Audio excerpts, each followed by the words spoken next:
मुअर्रिखीन ने, तारीख़ लिखने वालों ने लिखा कि ये जो तख्त था ये 80 हाथ यूँ लंबा और 50 हाथ चौड़ा और 40 हाथ यूँ ऊंचा बुलंद, सोने चांदी से बना हुआ, उस पर बेशकीमत हीरे जवाहिरात जड़े हुए ज़बरदस्त अर्श था। और ये अर्श भी यानी तख्त भी एक ज़बरदस्त उसके अंदर था, महल के अंदर, गढ़ के अंदर था, किले के अंदर।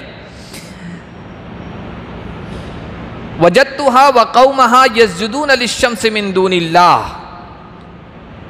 इतनी ताकत और क़ुव्वत होने के बावजूद दूसरी अजीब व गरीब चीज़ मैंने ये पाई कि मैंने उसको और उसकी कौम को अल्लाह को छोड़कर सूरज को सजदा करते हुए, सूरज की इबादत करते हुए पाया।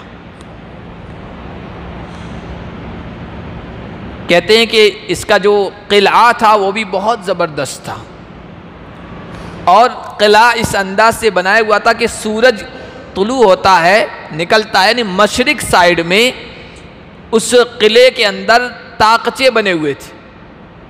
300 से ज़ायद ताकचे इधर मशरिक साइड में यूँ ताकचे रोशनदान, और 300 मगरिब साइड में, उससे ज़ायद 300 से ज़ायद मगरिब जिधर सूरज डूबता उधर।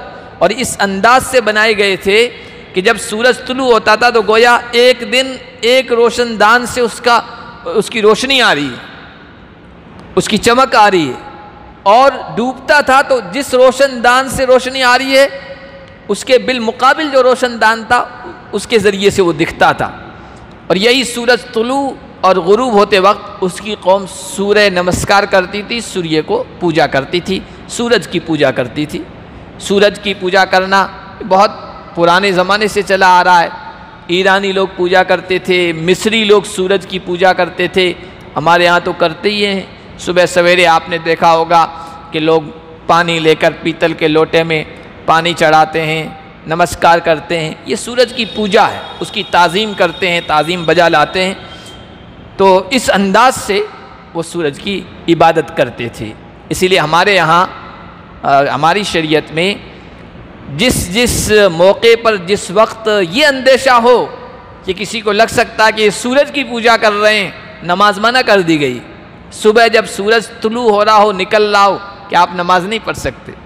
सूरज बिल्कुल सर पे आता है, उस पर सूरज की ताकत बहुत ज़ोरों पे होती है, सूरज की तपिश और गर्मी, उस वक्त आप नमाज नहीं पढ़ सकते। ज़वाल का वक्त जो होता है, इसी तरह सूरज जब डूब रहा हो क्या उस वक्त मत नमाज पढ़ो, कहीं शुबा ना हो जाए लोगों को कि ये सूरज की पूजा कर रहे हैं। तो सूरज की ये पूजा की शक्लें हैं।